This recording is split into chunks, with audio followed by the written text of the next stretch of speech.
സന്നിധിയിൽ വസിച്ചോട്ടെ, പാദങ്ങൾ ചുംബിച്ചോട്ടെ.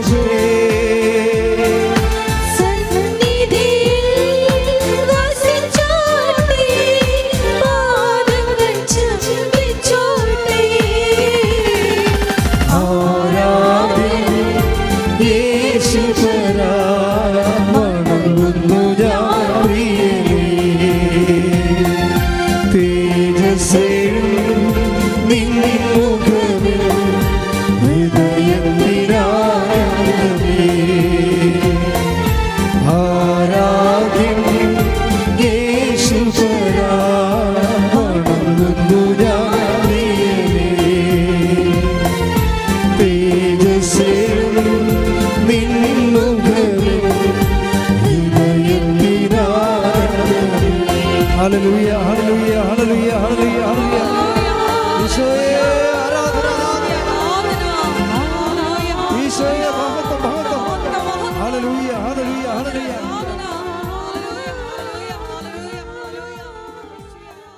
പരിശുദ്ധ പരമദിവ്യകാരുണ്യത്തിന് നേരവും ആരാധനയും സ്തുതിയും പുകഴ്ചയും ഉണ്ടായിരിക്കട്ടെ. ഇരിക്കുക. കർത്താവിൻ്റെ തിരുസന്നിധിയിലെ വലിയ വിശ്വാസത്തോടെയും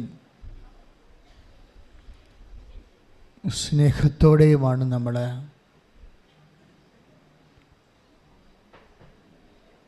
ആരാധനയിലേക്ക് എത്തിച്ചേർന്നിരിക്കുന്നത്.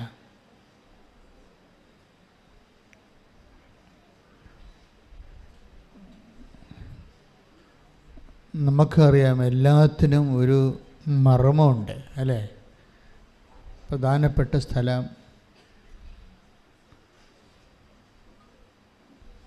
അതുപോലെ തന്നെ ആരാധനയ്ക്കും ദൈവാനുഭവത്തിനുമൊക്കെ ഒരു മർമ്മമുണ്ട്. ഈ മർമ്മം ചിലർക്ക് പെട്ടെന്ന് പിടികിട്ടും. പരിശുദ്ധാത്മാവിൻ്റെ ഒരു വലിയ അഭിഷേകമാണ്. ഈ മർമ്മം പിടികിട്ടിയാൽ കഴിഞ്ഞാൽ പിന്നെ നമുക്കറിയാം, ഒരു അണുവെടുത്താൽ തന്നെയും അല്ലെങ്കിൽ ഒരു കോശമെടുത്താലും എല്ലാത്തിനും ഒരു ന്യൂക്ലിയസും അതുപോലെ കേന്ദ്രബിന്ദുവൊക്കെ ഉണ്ട്. അതാണ് അതിൻ്റെ ഊർജ്ജസ്ഥാനം. ഈ ഉടമ്പടിയായാലും ഉടമ്പടിയുടെ ഊർജ്ജസ്ഥാനമുണ്ട്. ആ ഊർജ്ജസ്ഥാനം വെളിപ്പെട്ട് കിട്ടിയാൽ നമ്മൾ പിന്നെ ഒത്തിരി അലയേണ്ടി വരത്തില്ല. ഞാൻ ഇങ്ങനെ പറയാൻ കാര്യം, കഴിഞ്ഞ ദിവസം ഇവിടെ സുമംഗല എന്ന് പറഞ്ഞൊരു ചേച്ചി സാക്ഷ്യം പറഞ്ഞായിരുന്നു. അപ്പോൾ പത്തനംതിട്ടക്കാരത്തിയാണ്.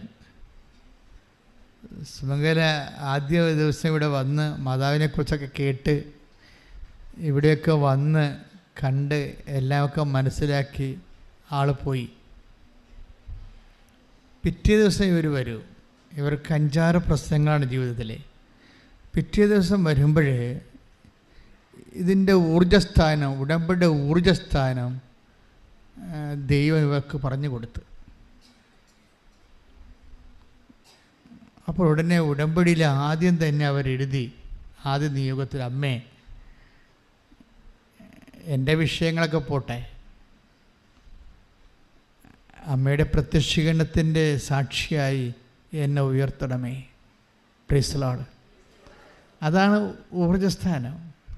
അവർ ഒരു നോൺ ക്രിസ്ത്യനാണ്, പക്ഷേ ആദ്യ ദിവസം വന്ന് എല്ലാം കണ്ട് മനസ്സിലാക്കി പോയപ്പോൾ പരിശുദ്ധാത്മാവ് ഉടമ്പടിയുടെ ഊർജ്ജസ്ഥാനം പറഞ്ഞു കൊടുത്തു. അതുകൊണ്ടുള്ള ഗുണം എന്താണെന്നറിയോ? ബാക്കി ഇവരുടെ 5 കാര്യങ്ങളും പെട്ടെന്ന് നമ്മളെ കവളാസ് പൊട്ടണ പോലെ പടപടാന്ന് പൊട്ടി മാറുകയും. ഇതറിയാതെ എൻ്റെ IELTS, എൻ്റെ വസ്തു വിൽപ്പന, എൻ്റെ മകളുടെ കല്യാണമെന്നും പറഞ്ഞിരുന്ന ഈ ജന്മത്ത് ഈ സാധനം കിട്ടത്തില്ല. എപ്പോഴും നമ്മൾ ശ്രദ്ധിക്കേണ്ട വിഷയമാണിത്. മരമറിയാതെ ഇങ്ങനെ കൊടിയിട്ട ആൾക്കാർ ഇങ്ങനെ നടക്കണ കാണാം. ഇത് ഹോൾ ബൈബിൾ നമ്മളെടുത്താലും അതിൻ്റെ ഊർജ്ജസ്ഥാനം എന്താ? കർത്താവിൻ്റെ പുനരുദ്ധാനമാണ്, ക്രിസ്തുവിൻ്റെ പുനരുദ്ധാനമാണ്. ഇപ്പം നടപടി പുസ്തകത്തിൻ്റെ 1:8 വായിച്ച്. ശ്രുതികട്ടെ ഹല്ലേലൂയ.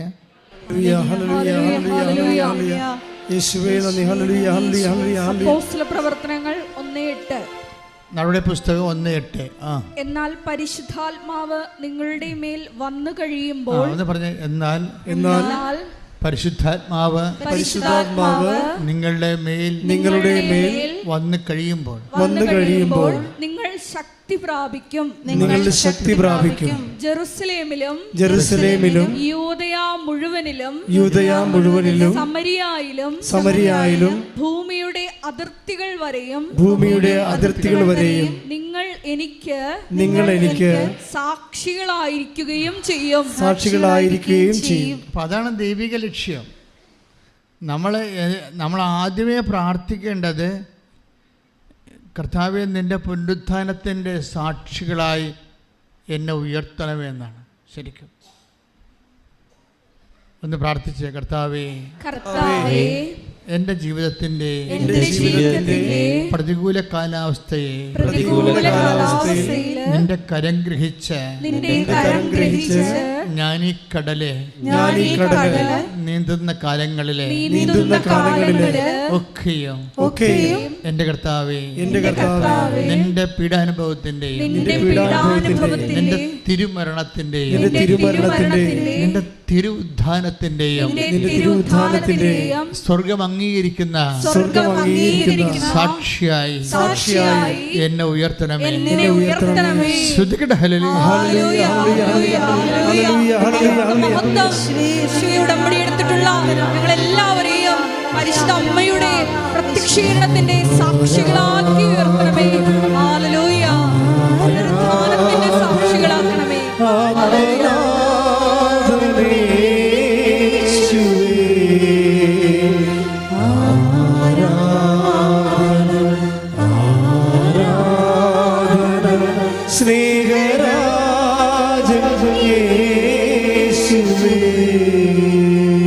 പരിശുദ്ധ പരമ ദിവ്യകാരുണ്യത്തിന്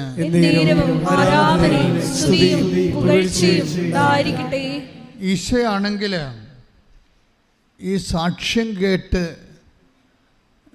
സന്തോഷിക്കുന്ന ഒരാളാണ്. ബൈബിളിലെ നല്ല പ്രസന്നമായ ഭാവം ഈശോയുടേത്. പലപ്പോഴും ഈശോ വളരെ അപൂർവ ഭാവം മാത്രമേ ഈശോ ചിരിക്കത്തുള്ളൂ.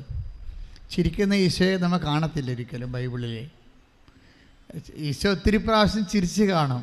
പക്ഷേ അപ്പോസ്തലന്മാരുടെ ജീവിതം ഇതൊക്കെ രൂപപ്പെടുത്തിയവൻ്റെ കാലത്ത് രക്തസാക്ഷിത്വത്തിൻ്റെ വഴികളായതുകൊണ്ട് അവർക്ക് ചിരിക്കാൻ സമയം കിട്ടി കാണത്തില്ല. അതുകൊണ്ട് ഈശോൻ്റെ ചിരിയൊന്നും അവർ ഒപ്പിയെടുത്തിട്ടില്ല. ഈശോ നല്ല തമാശയൊക്കെ പറയണയാളാണ്. അത് രസകരമായ കാര്യങ്ങളൊക്കെ കാര്യങ്ങൾ വളരെ കോമഡിയായിട്ട് അവതരിപ്പിക്കുന്ന ആളാണ്. വലിയ ധനവാന്മാരെ കാണുമ്പോൾ ഈശോ പറയും, ഇവൻ്റെ കാര്യം പോക്കാണ്. ഇവൻ ഒട്ടകം സൂചിക്കുഴയിലൂടെ പോവുമെങ്കിൽ തീർച്ചയായിട്ടും ഇവനും ഇതിനകത്ത് കയറുമെന്ന്. അത് കോമഡിയല്ലേ ശരിക്കും പറഞ്ഞാൽ. ഒട്ടകം സൂചിക്കുഴയിലൂടെ പോകുമെങ്കിൽ തീർച്ചയായിട്ടും ധനവാന്മാരും ദൈവരാജ്യത്തിൽ പ്രവേശിക്കും. അപ്പം അതിൻ്റെ അകത്തൊരു സട്ടയറുണ്ട്, ശരിക്കും ഒരു ആക്ഷേപകാശമുണ്ട്. പക്ഷേ ഇതൊന്നും അപ്പോസ്തലന്മാരങ്ങനെ പിക്കപ്പ് ചെയ്തിട്ടില്ല. കാര്യം അവരുടെ വഴികളെല്ലാം ജീവനെടുത്ത് കയ്യിൽ പിടിച്ചുകൊണ്ട് ഒരടരാട്ടമായിരുന്നു. ക്രിസ്തുവിന് വേണ്ടി സാക്ഷ്യം വഹിച്ചതിൻ്റെ പേരിൽ അവിടെ ജീവൻ അന്വേഷിച്ചവരുടെ കണ്ണുകൾ ഇരുട്ടിലെപ്പോഴും തെളിഞ്ഞു വരുമായിരുന്നു. അത് കാരണം സീരിയസ് മൂഡിലാണ് സുവിശേഷം പോകുന്നത് മുഴുവനും. എങ്കിലും ഈശോ സന്തോഷിച്ച സമയമുണ്ട്. അവൻ ആത്മാവിൽ സന്തോഷിച്ചുകൊണ്ട് Take the word of God. Sudhikata hallelujah. Hallelujah. Hallelujah. Hallelujah. Hallelujah. Hallelujah.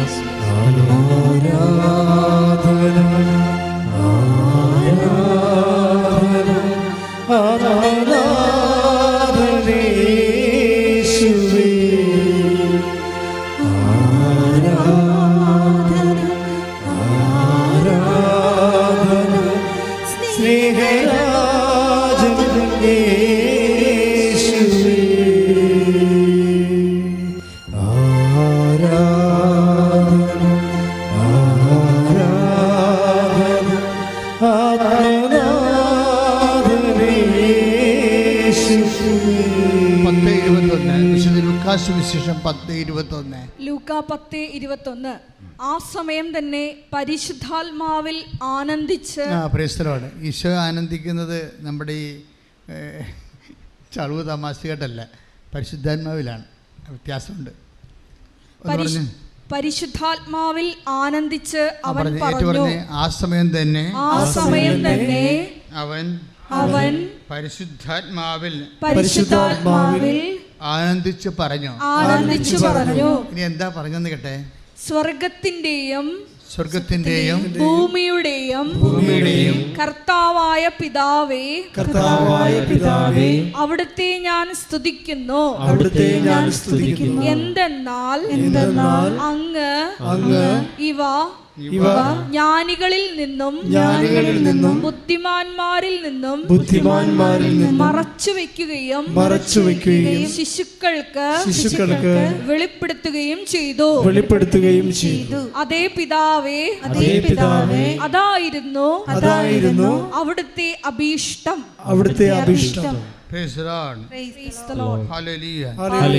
ഇതൊരു വളരെ സന്തോഷത്തിന്റെ മൂഡില് ആണ് ഈ സുവിശേഷത്തിന്റെ ഭാഗം പോകുന്നത്. സുവിശേഷ ഭാഗം സന്തോഷത്തിൻ്റെ മൂഡിൽ പോയാലും സന്തോഷമെന്ന് അങ്ങനെ പറയാറില്ല. പക്ഷെ ഇവിടെ സന്തോഷമെന്ന് ഇത് മുഴുവനും ഒരു നല്ല സന്തോഷത്തിൻ്റെ മൂഡിലാണ് അത് പോകുന്നത്. ഉദാഹരണത്തിന് നമ്മൾ 10:17 എടുത്ത്, വിശുദ്ധ ലൂക്ക 10:17. ലൂക്ക 10:17. 72 പേരും സന്തോഷത്തോടെ തിരിച്ചു വന്ന് പറഞ്ഞു. അവിടെ സന്തോഷം കണ്ട. 72 പേരും സന്തോഷത്തോടെ തിരിച്ചു വന്ന് പറഞ്ഞു, കർത്താവേ, നിന്റെ നാമത്തിൽ പിശാചുക്കൾ പോലും ഞങ്ങൾക്ക് കീഴ്പ്പെടുന്നു. സാക്ഷ്യം പറഞ്ഞാണ് അവര്. സാക്ഷ്യം കേട്ടാണ് സന്തോഷിക്കുന്നത്. നിങ്ങളൊക്കെ സാക്ഷ്യം പറയുമ്പോൾ ഈശോ സന്തോഷിക്കുന്നുണ്ട്. ശരിക്കും പറഞ്ഞാൽ അപ്പോസ്തലന്മാരെ പറഞ്ഞു വിട്ടിട്ട് സുവിശേഷ വേലക്ക് ഉടമ്പടി എടുക്കുമ്പോൾ നമുക്ക് 3 കാര്യങ്ങളില്ലേ? എന്തൊക്കെയാണ്? പ്രത്യക്ഷീകരണ പ്രാർത്ഥന, അമ്മയുടെ പ്രത്യക്ഷീകരണത്തിൻ്റെ സാക്ഷിയാക്കാൻ പ്രത്യക്ഷീകരണ പ്രാർത്ഥന, പിന്നെ എല്ലാം കർത്താവിൻ്റെ പുനരുദ്ധാനത്തിൻ്റെ സാക്ഷിയാകാൻ വേണ്ടി കർത്താവിനെ അറിയാത്തവരെ അറിയിക്കുന്നു സുവിശേഷ വേല. പിന്നെ എന്താ? ജീവകാരുണ്യ പ്രവർത്തനങ്ങൾ. അതും സുവിശേഷത്തിൻ്റെ സ്നേഹത്തിൻ്റെ സാക്ഷികളാണ്. ഇതിനു വേണ്ടിയാണ് ഈ ഉടമ്പടിക്കാർ പോകുന്നത്. ഉടമ്പടിക്കാർ തിരിച്ചു വന്നിട്ടാണ് അവർ സാക്ഷ്യം പറയണത്. അപ്പോഴും നമ്മളെല്ലാം കൈയടിക്കും. സിസ്റ്ററും അച്ഛനും ഒക്കെ സാക്ഷ്യം പറയുമ്പോൾ നിങ്ങൾ കൈയടിക്കത്തില്ല, അറിയാതെ തന്നെ കൈയടിക്കും, സന്തോഷം കൊണ്ടാണ്. ഇത് തന്നെ സുവിശേഷ കാലത്ത് സംഭവിച്ചതാണിത്. ആ സന്തോഷം ഇങ്ങനെ തുടരുകയാണ്. എന്തെല്ലാം ദൈവം തൻ്റെ മനുഷ്യനെ സന്ദർശിക്കുന്നു അപ്പോഴെല്ലാം മനുഷ്യന് സന്തോഷമുണ്ടായിട്ട് അവൻ സന്തോഷിച്ച് കൈയടിക്കും. എന്താ കാരണം വെച്ച് കഴിഞ്ഞാൽ ഈ സാക്ഷ്യം കേൾക്കുമ്പോഴാണ് ശരിക്കും ഈശോയ്ക്ക് സന്തോഷം ഉണ്ടാകുന്നത്. ഈശോയുടെ ജീവിതത്തിൽ എപ്പോഴും നിങ്ങൾ ഓർക്കുക, കർത്താവേ, ദൈവത്തിന് ഈശോയ്ക്കൊരു സന്തോഷം കൊടുക്കണം എന്ന് നിങ്ങൾ ചിന്തിക്കണം. ഉടമ്പടി എടുക്കുമ്പോൾ അത് നിങ്ങളും മ്ലാനമായിരുന്നു, ഈശോയും മ്ലാനമായിരുന്നു, എങ്ങനെയാണ് ശരിയാകണത്? അപ്പം നിങ്ങൾക്കൊരു ദൈവാനുഭവം കിട്ടിക്കഴിയുമ്പോൾ നിങ്ങളത് 10 മനുഷ്യരോട് പറയുമ്പോൾ ദൈവത്തെക്കുറിച്ച് ആൾക്കാർ കേൾക്കുമ്പോൾ അവർക്ക് മാനസാന്തരം ഉണ്ടാകുമ്പോൾ ദൈവത്തിനത് സന്തോഷമാണ്. പ്രാർത്ഥിക്കുക, കർത്താവായ ദൈവമേ, എനിക്കുണ്ടാകുന്ന ദൈവാനുഭവങ്ങളിലെ മനുഷ്യനുണ്ടാകുന്ന മാനസാന്തരങ്ങളിലെ ദൈവത്തിനുണ്ടാകുന്ന സന്തോഷത്തിന്റെ ഉപകരണമാക്കി എന്നെ മാറ്റണമേ. ശ്രദ്ധിക്കട്ടെ.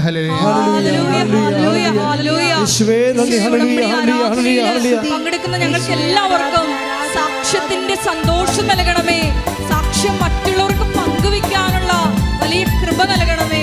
ഹല്ലേലൂയ, ഹല്ലേലൂയ, മഹത്വം, മഹത്വം, ആരാധന, ആരാധന, ഹല്ലേലൂയ. ആത്മസന്തോഷം കൊണ്ടാനന്ദിപ്പാൻ ഇന്നാത്മവാരിക്കൊണ്ട് നിറയണമേ. ആത്മസന്തോഷം കൊണ്ടാനന്ദിപ്പാൻ ഇന്നാത്മവാരിക്കൊണ്ട് നിറയണമേ. ദൈവത്തിൻ്റെ തേജസ്സിവിടെ പ്രകാശിക്ക വേണം വെളിച്ചമായി. ദൈവത്തിൻ്റെ തേജസ്സിവിടെ പ്രകാശിക്ക വേണം വെളിച്ചമായി. ആത്മസന്തോഷം കൊണ്ടാനന്ദിപ്പാൻ ഇന്നാത്മവാരിക്കൊണ്ട് നിറയണമേ. ആത്മസന്തോഷം കൊണ്ടാനന്ദിപ്പാൻ നീ താക്കമാരിക്കൊണ്ട് നിറയ്ക്കണമേ. പരിശുദ്ധ പരമദിവ്യകാരുണ്യത്തിന് ആരാധനയും സ്തുതിയും പുകഴ്ചയും ഉണ്ടായിരിക്കട്ടെ. മക്കളെ, ഇത് വളരെ സിമ്പിളാണ്. പക്ഷെ ഇതിൻ്റെ കറക്റ്റ് കാര്യങ്ങൾ നിങ്ങൾ അറിയണം. അറിഞ്ഞാൽ ഇപ്പം തന്നെ ഈശോ തന്നെ ഈ 72 പേരെ വിടുന്നത് എങ്ങനെയാണ്? കൃപാസനത്തിൽ നിന്ന് ഓരോ ദിവസവും നൂറുകണക്കിന് മനുഷ്യർ കർത്താവിൻ്റെ ദൗത്യങ്ങളെ ഏറ്റെടുത്തുകൊണ്ട് ദൈവസ്നേഹത്തോടെ പോവുകയാണ്. ഇപ്പോൾ ഒരു 100 പേര് ഉടമ്പടി ചെയ്യുമ്പോൾ ചിലപ്പോൾ 2 പേര് മാത്രമേ അതിൻ്റെ അകത്ത് അത് കർത്താവിന് വേണ്ടി ചെയ്യുന്നൊരു ജോലിയാണെന്ന് മനസ്സിലാക്കത്തുള്ളൂ. അല്ലാത്തവരൊക്കെ എൻ്റെ മകളെ കെട്ടിക്കണം, അല്ലെങ്കിൽ എൻ്റെ വസ്തു വിൽക്കണം, ആ വിഷയത്തിലാണ് നിങ്ങൾ എല്ലാവരും കൂടുതൽ പ്രാധാന്യം. അതുകൊണ്ടാണ് ഇത് ലാഗ് ചെയ്യാൻ കാരണം. ദൈവത്തിനൊരു പറയും, ഇപ്പോൾ നിങ്ങളെ വസ്തു വിട്ടിട്ട് ദൈവത്തെ എന്ത് കാണിക്കാനാണ്? ഒന്നുമില്ല. അപ്പോൾ നിങ്ങൾ ബുദ്ധി ഉണ്ടെങ്കിൽ ചിന്തിക്കണം, ഇത് ദൈവത്തെ എന്തെങ്കിലും പ്രയോജനമുണ്ടേ? ദൈവം നിങ്ങളെ അനുഗ്രഹിക്കുകയും ചെയ്യണം. നിങ്ങളുടെ വസ്തു വിറ്റിട്ട് ദൈവത്തിന് എന്ത് കാണിക്കുക? നിങ്ങൾക്ക് PR കിട്ടിയിട്ട് ദൈവത്തിന് എന്താ? ഒരു കാര്യമില്ല. അപ്പം തന്നെ ചിന്തിക്കണം, ദൈവത്തിന് പ്രയോജനമുള്ള വ്യക്തികളായിട്ട് മാറണം. ഇതാണ് എൻ്റെ എളുപ്പം.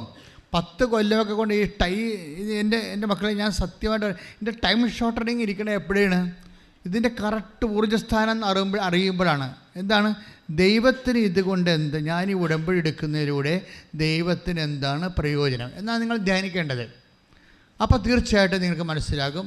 എന്താ കാര്യം, ഈ വലിയൊരു പ്രോജക്റ്റിന് ഞാനൊക്കെ അച്ഛനായപ്പോൾ ആദ്യമേ തന്നെ മിഷണറിയായി. അതെന്താ വെച്ച് കഴിഞ്ഞാൽ എൻ്റെ മനസ്സ് ഈശോ ആദ്യമേ തന്ന കാര്യം അതാണ്. കർത്താവിനെ അറിയാത്തവരെ അറിയിക്കണം, അറിഞ്ഞവരെ ആഴപ്പെടുത്തണം. എന്താ കാര്യം? പിന്നീട് എന്താ കാര്യമെന്ന് ഈശോനോട് പറഞ്ഞായിരുന്നു. അച്ഛനായി 10-15 കൊല്ലം കഴിഞ്ഞപ്പോഴെന്നോട് പറഞ്ഞു, ഞാനിനി ഒത്തിരി ഇപ്പം ചില പറയേ നല്ല മുതൽ മുടക്കുണ്ട് മകനെ ഇതിൻ്റെ അകത്തുനിന്ന്. ഞാൻ ഒത്തിരി എൻ്റെ നമുക്കറിയാമല്ല, പ്രകൃതിയ ദൈവമായിരിക്കവേ നല്ല സ്റ്റാറ്റസിൽ ജീവിച്ച ആളല്ലേ. നല്ല സ്റ്റാറ്റസ് വെടിഞ്ഞ് പ്രകൃതിയ ദൈവമായിരിക്കവേ ദൈവത്തോടുള്ള സമാനത മൃഗപ്പിടിക്കേണ്ട കാര്യമായി അവൻ പരിഗണിക്കാതെ ദാസനായി. നല്ല ഇൻവെസ്റ്റ്മെൻറ്റാണ്. കുരിശുമരണത്തോളൂ തന്നെ താഴ്ത്തി. കണ്ടാ, ഇത്രയും മുതൽ മുടക്കുക, ജീവന് തുല്യം മുതൽ മുടക്കാൻ കർത്താവിൻ്റെ വിശുദ്ധമായ രക്തം. അതുകൊണ്ട് തന്നെ ഇത് ഈ വിഷയത്തിൻ്റെ മേലെ, കർത്താവിൻ്റെ തിരുമരണത്തിൻ്റെ മേലെ, അതിനു വേണ്ടി ആ ഉത്ഥാനത്തിൻ്റെ സാക്ഷികളായി ദൈവത്തിൻ്റെ ഹൃദയത്തിൻ്റെ സന്തോഷമായി മാറാൻ നമുക്കൊരു തീരുമാനമെടുത്താൽ അപ്പോൾ സ്വാഭാവികമായിട്ട് നിങ്ങൾക്ക് അഭിഷേകം വരാൻ തുടങ്ങും. ഈ സ്നേഹത്തിലാണ് ഈ അഭിഷേകം ഇരിക്കുന്നത്. ഞാൻ എപ്പോഴും നിങ്ങൾ പറയും ലൈറ്റ് വെയ്റ്റിംഗ് എന്ന് പറയും. What is light weighting? എന്താണ് ഭാരലഘുത്വം? എന്താണ് ഒരു ഭാരം ലഘുവാകണത്? എങ്ങനെയാണ് ഭാരം ലഘുവാകണത്? എപ്പോഴും അതിൻ്റെ കണ്ടൻറ്റ് അതെപ്പോഴാണ് നമുക്കൊരു ഭാരം ലഘുവായി വരുമ്പോഴാണ് നമുക്ക് ആളിന് അഭിഷേകം കിട്ടിയെന്ന് മനസ്സിലാകണത്. ഒരു ഭാരം ലഘുവായി വരുമ്പോൾ വലിയ ഭാരമുള്ള വിഷയമാണ്, പക്ഷെ അത് വളരെ ലഘുവായിട്ട് അയാൾക്ക് അനുഭവപ്പെട്ടു വരുമ്പോൾ നമുക്കറിയാൻ പറ്റും അഭിഷേകം കിട്ടിയെന്ന്. അപ്പോൾ അതറിയണമെങ്കിലേ മക്കെദോനിയ 2 കൊറിന്ത്യൻസ് 2 കൊറിന്ത്യൻസ് 8-9 വായിച്ചേ. ശ്രുതികട്ടെ. ഹല്ലേലൂയ, ഹല്ലേലൂയ, ഹല്ലേലൂയ, ഹല്ലേലൂയ, ഹല്ലേലൂയ. യേശുവേ നന്ദി. ഹല്ലേലൂയ, ഹല്ലേലൂയ, ഹല്ലേലൂയ. 2 കൊരിന്തോസ് 8:9 നമ്മുടെ കർത്താവായ യേശുക്രിസ്തുവിന്റെ കൃപ നിങ്ങൾക്കറിയാമല്ലോ. എന്താ സബ്ജക്റ്റ്? എന്താ വാട്ട് സബ്ജക്റ്റ് എന്ന് പറഞ്ഞാൽ നമ്മുടെ കർത്താവായ യേശുക്രിസ്തുവിന്റെ കൃപ നിങ്ങൾക്കറിയാമല്ലോ. അവൻ സമ്പന്നനായിരുന്നിട്ടും നിങ്ങളെ പ്രതി ദരിദ്രനായി തന്റെ ദാരിദ്ര്യത്താൽ നിങ്ങൾ സമ്പന്നരാകാൻ വേണ്ടി തന്നെ. ഇതാണ് ഈ ഭാരലഘുത്വം എന്ന് പറയുന്നത്. ഉടമ്പടി സംഭവിക്കുന്ന സംഭവമാണ്. അതിൻ്റെ തത്വം അറിയാം. ഭാരലഘുത്വത്തിൻ്റെ തത്വം അറിയണം. എന്നുവെച്ചാൽ നിങ്ങൾക്കൊരു വിഷയം, ഇപ്പം നിങ്ങൾക്ക് ഒരു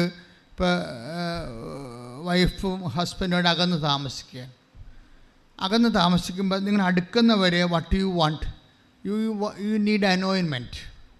അല്ലെങ്കിൽ നിങ്ങൾ ഉത്കണ്ഠപ്പെട്ട് പല വിഷമെടുത്ത് തന്നെയൊക്കെ ചെയ്യും. അതല്ല, മറിച്ച് ഒരു ഹസ്ബൻഡ് വൈഫ് അകന്നിരിക്കുകയാണ്, അവരെ അടുക്കുന്നവരെ വാട്ട് യു നീഡ് അനോയിൻമെൻറ്റ്. അതെല്ലാം അങ്ങനെയാണ്. ഇപ്പോൾ ഒരു ജോലി കിട്ടണം, നമുക്ക് ജോലി വേണം, ജോലി കിട്ടിയിട്ട് വേണം നമുക്ക് കല്യാണം കഴിക്കാൻ, ജോലി കിട്ടിയിട്ട് വേണം വീട് വെക്കാൻ. അപ്പോൾ ഇറ്റ് വിൽ ടേക്ക് ടൈം, അതിനൊരു സമയമെടുക്കും. അത് കിട്ടണവരെ വാട്ട് യു നീഡ്, നിങ്ങൾക്ക് എന്താ വേണ്ടത്? അനോയിൻമെൻറ്റാണ് വേണ്ടത്. എന്നുവെച്ചാൽ അഭിഷേകം. അഭിഷേകം എങ്ങനെ ഉണ്ടാകും എന്ന് നിങ്ങൾ അറിയണം. ഇപ്പം തന്നെ ഈശോ എന്താ ചെയ്തത്? ആ ലൈറ്റ് വെയിറ്റിംഗ് കണ്ടില്ലേ? ഇപ്പോൾ 2 കൊരിന്ത്യർ 8:6 വായിച്ച് 8:9 വായിച്ച്. നമ്മുടെ കർത്താവായ യേശുക്രിസ്തുവിന്റെ കൃപ. ഒന്ന് പറഞ്ഞേ, നമ്മുടെ കർത്താവായ യേശുക്രിസ്തുവിന്റെ കൃപ നിങ്ങൾക്കറിയാമല്ലോ. അവൻ സമ്പന്നനായിരുന്നിട്ടും നിങ്ങളെ പ്രതി ദരിദ്രനായി. അതായത് ഇതിൻ്റെ വരുന്ന ഒരു വിഷയം വെച്ചാൽ, അവൻ സമ്പന്നനായിട്ടും, ദൈവമല്ലേ, അപ്പോൾ സർവ്വസമ്പത്തും അവൻ്റെതാണ്. അവൻ സമ്പന്നനായിട്ടും പിന്നെ എന്താ പറ്റിയത്? നിങ്ങളെ പ്രതി എന്ത് പറ്റി? ദരിദ്രനായി അല്ലേ? അപ്പം ഈ വലിയ സമ്പന്നനായ ദൈവം ഇങ്ങനെ ചുരുങ്ങി, ഇങ്ങനെ നഗ്നനായി, വിവസ്ത്രനായി, ഇങ്ങനെ ആണിയേൽ അപമാനിക്കപ്പെട്ട് തൂങ്ങിക്കിടക്കുന്ന അവസ്ഥയിലേക്ക് ഇവൻ വന്നത് അതിൻ്റെ അങ്ങനെ വരുന്നതിന് ഈശോയ്ക്ക് ഒരു ഭാരലഘുത്വം ഉണ്ടാക്കിയത്, അത് നിസ്സാരമായിട്ട് ഈശോ ചെയ്തത് എന്തിൻ്റെ കാര്യത്തിലാണ്? നിങ്ങളെ പ്രതി അല്ലേ? മനസ്സിലായി എന്താ പറഞ്ഞത്? അവൻ സമ്പന്നനായിട്ടും നിങ്ങളെ പ്രതി ദരിദ്രനായി. അവിടെ ആരെ പ്രതിയാണ്? നിങ്ങളെ. ദാറ്റ് മീൻസ് നിങ്ങളോടുള്ള സ്നേഹത്തെ പ്രതി. കൈയിടിച്ച് കർത്താനോട് സ്നേഹത്തെ പ്രതി കുരിശുമരണം വരിച്ച്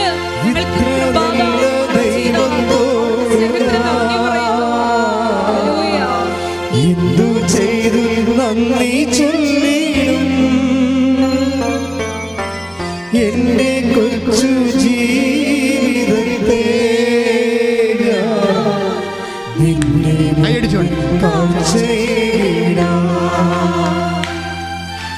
ഇത്ര നല്ല ദൈവത്തോട് എന്തു ചെയ്തു നന്ദി ചൊല്ലിടും എന്റെ കൊച്ചു ജീവിതത്തെ നിന്റെ മുൻപിൽ കാഴ്ചയിടാം. പരിശുദ്ധ പരമ ദിവ്യകാരുണ്യത്തിന് അപ്പം ഉടമ്പടിയുടെ ഊർജ്ജസ്ഥാനം നമുക്ക് മനസ്സിലായി. പുനരുദ്ധാനമാണ്, പിന്നെ എന്താണ്? അമ്മയുടെ പ്രത്യക്ഷീകരണമാണ്. പക്ഷേ അതിനു വേണ്ടിയുള്ള നമ്മുടെ എല്ലാ പ്രവർത്തനങ്ങളുടെ പിന്നിലും ആ ഭാരലഘുത്വം ഉണ്ടാക്കണത് എന്താ? ദൈവസ്നേഹമായിരിക്കണം. പറഞ്ഞു മനസ്സിലായില്ല? ഇപ്പം നിങ്ങൾക്കുള്ളത് നിങ്ങളുടെ ജീവിതത്തോടുള്ള സ്നേഹമാണ്. ഈ ഫോർമാറ്റ് നേരെ ചേഞ്ച് ചെയ്യേണ്ടി വരും. മനസ്സിലായില്ലേ? നിങ്ങൾക്ക് ജീവിതത്തോടുള്ള അഭിനിവേശവും താല്പര്യവും സ്നേഹവുമാണ് നിങ്ങൾ ഇതുകൊണ്ട് എന്തെങ്കിലും കടിച്ചു പിടിച്ച് നീന്താൻ നോക്കണത്. പക്ഷേ ഇത് വർക്കൗട്ട് ചെയ്യണ പാടാണ്, അതിന് സമയമെടുക്കും. മറിച്ച് നേരെ തിരിച്ച് ഈ സംഭവം തിരിച്ചിടണം. ഇതൊന്ന് ഈ അലൈൻമെൻറ്റ് തെറ്റിക്കിടക്കുകയാണ് ഈ സാധനം. ഇത് നേരെ തിരിച്ചിടണം. എന്നിട്ട് ദൈവത്തോടായിരിക്കണം സ്നേഹം. എന്ന് പ്രാർത്ഥിച്ചേ. കർത്താവായ ദൈവമേ, നിന്നോടുള്ള സ്നേഹത്താൽ എൻ്റെ ഹൃദയത്തെ അഭിഷേകം ചെയ്യണമേ. ഞാൻ ചെയ്യുന്ന പ്രവർത്തനങ്ങള് ഭാരപ്പെട്ടതായാലും അത് ലഘുവായി ചെയ്യാൻ എന്നെ ദൈവസ്നേഹത്താൽ നിറക്കണമേ. ശ്രദ്ധിക്കട്ടെ.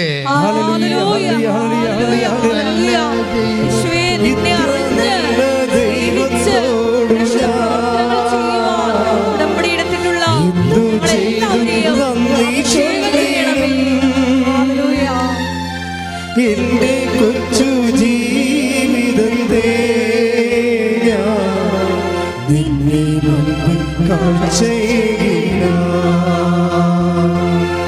ഇത്ര നല്ല ദൈവത്തോട് എന്തു ചെയ്തു നന്ദി ചൊല്ലിടും എന്റെ കൊച്ചു ജീവിത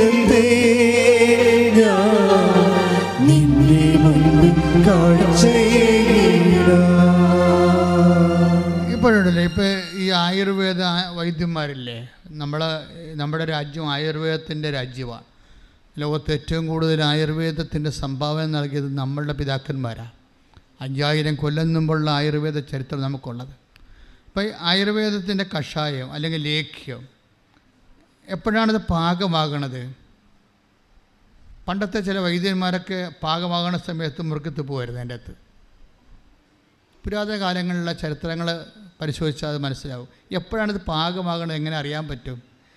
അത് താഴെ കൊടുത്തിരിക്കുന്ന ഉരുളിയുടെ താഴെയുള്ള തീ, കത്തണ തീ, ഇത് പാകമാകുന്ന അനുസരിച്ച് കൊണ്ട് വളഞ്ഞ് കുത്തി ഇതിനകത്തേക്ക്, ഉരുളിയുടെ അകത്തേക്ക് കത്തി വീഴും, വളഞ്ഞു കുത്തും. അതാണ് അതിന് പാകമെന്ന് പറയണത്.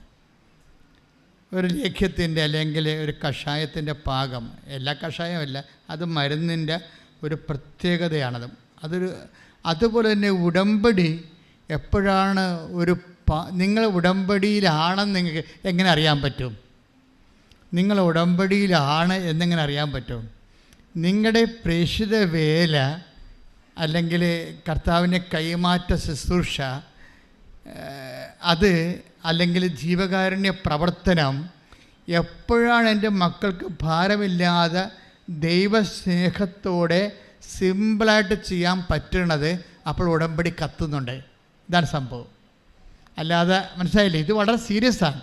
ഇങ്ങനെ ഈ ഇതിന് ടെക്നിക്കാലിറ്റി അറിഞ്ഞാലേ ഉടമ്പടി പെട്ടെന്നാണ് വർക്കൗട്ട് ചെയ്യണത്. കാര്യം ഇതിൻ്റെ ഭാരമില്ല. എപ്പോഴാണ് ഇപ്പോൾ നിങ്ങൾക്കൊരു നിങ്ങളുടെ ഒരു 10 പേപ്പറുണ്ട്, അപ്പോൾ നിങ്ങൾക്ക് ഭയങ്കര തീവ്രമായ ആഗ്രഹമാണ്. എന്താണ്? കർത്താവ് 10 പേപ്പറല്ലേ ഉള്ളു, ഒരു 10 കൂടി കിട്ടിയെങ്കിൽ കർത്താവിനെ മറ്റുള്ളവർ കൂടി അറിയിക്കാമായിരുന്നില്ല. അല്ലെങ്കിൽ ആരെങ്കിലും കാണുമ്പോൾ കർത്താവ് ഇപ്പോൾ എൻ്റെ കൂടെ കയ്യിൽ ഒരു പേപ്പർ ഉണ്ടായിരുന്നെങ്കിൽ കൊടുക്കാമായിരുന്നില്ല എന്നൊക്കെ ചില ആൾക്കാർ വന്ന് സാക്ഷ്യം പറയുന്നില്ലേ? ദാറ്റ് മീൻസ് അവർ ഉടമ്പടിയിലാണ്. ഉടമ്പടി എടുത്തത് കൊണ്ട് ഉടമ്പടിയിലാകത്തില്ല. ഉടമ്പടിയിലാകണമെന്നുണ്ടെങ്കിൽ ആ ഉടമ്പടിയിൽ ചലിപ്പിക്കുന്ന ആ ഒരു ചാലക ശക്തി എന്ന് പറയുന്നത് ദൈവസ്നേഹമാണ്. ആ ദൈവസ്നേഹത്തിലേക്ക് വന്നാൽ നമ്മൾ പറന്ന് വെട്ടി കർത്താവിന് വേണ്ടി വേറെ ചെയ്യും. എന്നിട്ട് നമുക്കൊരു നമ്മൾ ടയേർഡാകത്തില്ല. ഞാൻ പണ്ട് എനിക്ക് എപ്പോഴും ഉണ്ടാകുന്നൊരു പ്രശ്നമാണ് ഈ ബ്രോങ്കൈറ്റിസിൻ്റെ പ്രശ്നം. പ്രത്യേകിച്ച് ഈ ഡിസംബർ മാസത്തിലൊക്കെ, നവംബർ ആകുമ്പോൾ തന്നെ എൻ്റെ പതിരെയൊക്കെ ഇങ്ങനെ എപ്പോഴും സ്വെല്ലിങ് ആകും, ചുമയാവും. 2 മാസമൊക്കെ ചുമക്കും. ഈ 2 മാസം ചുമക്കണ സമയത്ത് തന്നെയാണ് ഞാൻ കൊച്ചിയിൽ നിന്ന് ഈ പുന്നപ്പുറ വരെ 66 ധ്യാനങ്ങൾ നടത്തും. എന്തിനാണ്? കടലിൽ കൺവെൻഷൻ നടത്താൻ വേണ്ടി. കടലിൽ കൺവെൻഷന് മുമ്പ് ആദ്യം കൊച്ചി പോയി ചെറിയൊരു മിനി കൺവെൻഷൻ നടത്തും. അവിടെ മധ്യസ്ഥ പ്രാർത്ഥനക്കാർ രൂപപ്പെടും.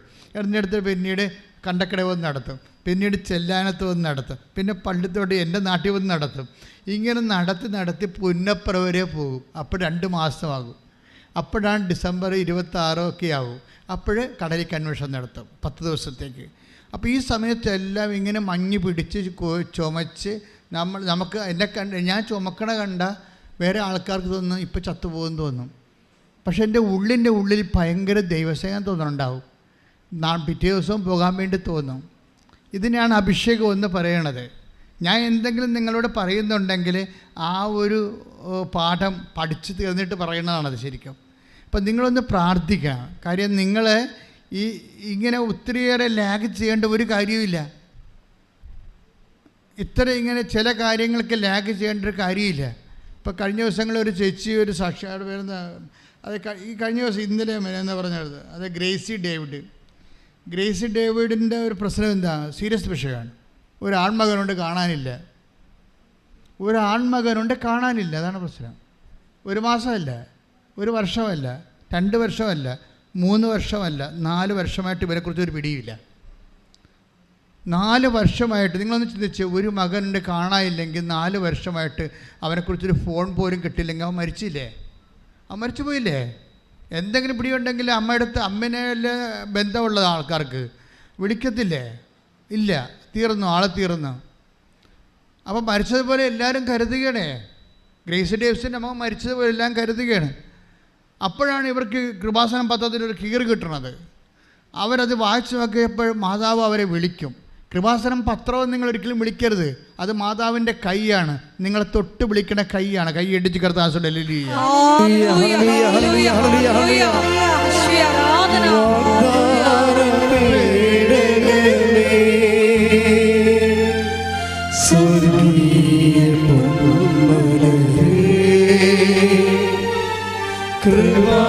കൃപാസനത്തിൻ്റെ അമ്മേ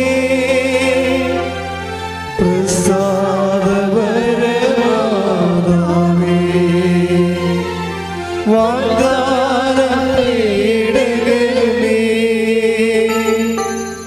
സ്വർഗീയ പൊന്മലരേ കൃപാസനത്തിൻ്റെ അമ്മേ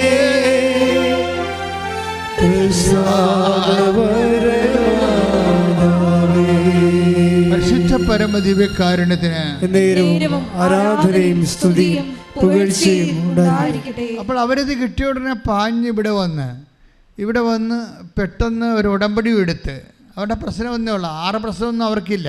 എന്താണ്? മരിക്കണമാകുമ്പോൾ മകനെ കാണണം, അത്രേ പ്രശ്നമുള്ളൂ. അവരമ്മയോട് പറഞ്ഞു, അമ്മേ ഞാൻ മരിക്കണമാകുമ്പോൾ എൻ്റെ മകനെ കാണണേ അമ്മേ എന്ന് പറഞ്ഞിട്ട് അത്രയും പറഞ്ഞിട്ട് പോവുകയാണ്. ഇവർ പല പ്രാവശ്യം അച്ഛനെ കാണണം ഇവിടെ വന്നിട്ടുണ്ട്. പക്ഷേ അവർക്ക് ഇവിടുത്തെ തിരക്ക് കൊണ്ടാണ്. അതിനേക്കാൾ സീരിയസ് ആയിട്ട് 4 കൊല്ലമായിട്ട് കാണാത്ത മകൻ ചിലപ്പോൾ ഓഫീസിൽ വിചാരിച്ച് കാണും, മരിച്ചു പോയി കാണുമെന്ന് വിചാരിച്ച് കാണും. അതങ്ങനെ അമ്മനോട് പറയണത്, അച്ഛൻ്റെ വന്നാലും റിസൾട്ട് അതല്ലേ എന്നൊക്കെ വിചാരിച്ചുകൊണ്ട് അവരതിനേക്കാൾ cancer 4th stage, kidney 4th stage അതൊക്കെ എടുത്ത് നോക്കുമ്പോൾ ഇവർക്ക് കിട്ടത്തില്ല ചീട്ട്. പക്ഷേ ഇവർക്ക് ഒരു ദിവസം ഇവരോട് യൂട്യൂബിലൂടെ എന്നെ ചേർത്ത് അമ്മ പറയും, അതായത് നീ അച്ഛനെ കാണേണ്ട കാര്യമില്ല, അമ്മയെ കണ്ടാൽ മതി എന്ന് പറയും. അച്ഛനെ കാണേണ്ട കാര്യമില്ല, അത് ഇവർക്ക് അഭിഷേകമായിട്ട് കിട്ടും, ഇവരുടെ ചങ്കിലിക്കൊള്ളൂ. അച്ഛനെ കാണേണ്ട കാര്യമില്ല, അമ്മയെ കണ്ടാൽ മതിയല്ല എന്ന്. അപ്പോൾ ഉടനെ ഇവരെന്നാ ചെയ്യുന്നത് വെച്ച് കഴിഞ്ഞാൽ, ഇവരുടെ ടൈം കഴിയുമ്പോൾ ഇവർ വീട്ടിലിരുന്ന് ആരാധന കൂട്ടി, യൂട്യൂബിൽ ആരാധന കൂടും. ഗ്രേസി ഡേവിഡ് തൃശ്ശൂർക്കറിയാം, ഈ ദിവസങ്ങൾ നടന്ന സാക്ഷ്യമാണ്. അപ്പോൾ വീട്ടിലിരുന്ന് ആരാധന കൂടും. ആരാധന കൂടുമ്പോൾ ആരാധനയിൽ പ്രാർത്ഥനയുടെ സമയത്ത് ഈശോ മെസ്സേജ് പറയും. ഈശോ പറയും, നിങ്ങളുടെ കുടുംബത്തിൽ നിന്ന് ഇറങ്ങിപ്പോയവർ തിരിച്ചു വന്നുകൊണ്ടിരിക്കുന്നതെന്ന് പറയും.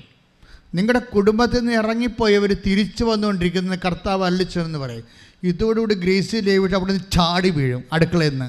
ആടി കഴിഞ്ഞ് ഭർത്താവിനോട് പറഞ്ഞത്, നമ്മുടെ കാര്യം, നമ്മുടെ ആരാധന ഇന്ന് കൃപാസനത്തിൽ നടന്ന് അവരിവിടെ വന്നിട്ടില്ലേ, നമ്മുടെ ആരാധന നമ്മുടെ മകൻ വരുമെന്ന് കർത്താവ് പറഞ്ഞിട്ടുണ്ടെന്ന് പറഞ്ഞ അച്ഛനോടില്ലേ ഭർത്താവിനോട് പറയും.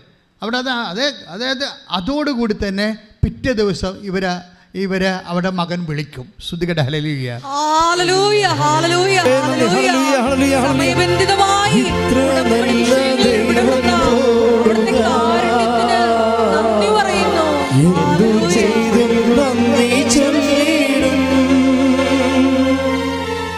എന്റെ കൊച്ചു ജീവിതത്തെ നിന്നെ മുൻപിൽ ആ പിറ്റേ ദിവസം തന്നെ വീട്ടിൽ വരും. നോക്കിയേ, ഒരു വിഷയം പോണ പൊക്കുണ്ടല്ലേ, എത്ര സ്പീഡാണ്. പക്ഷെ ആ അമ്മയാണ് ഞാൻ അപ്പോൾ ആദരിച്ചത്. കാരണം വെച്ച് കഴിഞ്ഞാൽ അവർ അടുക്കള ഇരുന്നുകൊണ്ട് യൂട്യൂബിൽ കൃപാസനം ധ്യാനം ഓൺലൈൻ കൂടിക്കൊണ്ടിരിക്കുകയാണ്.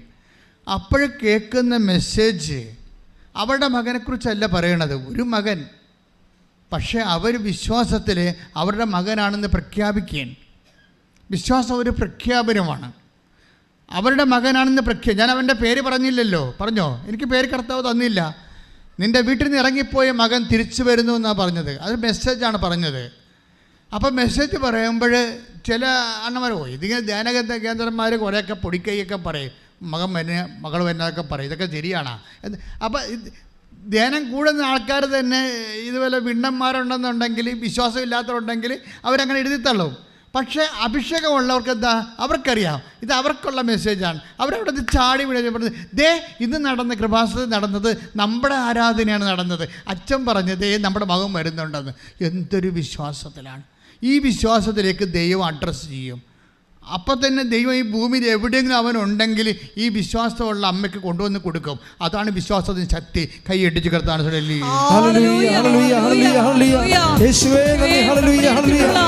എല്ലാവരുടെയും വിശ്വാസം വർദ്ധിപ്പിക്കണമേ, ദൈവ സ്നേഹം വർദ്ധിപ്പിക്കണമേ.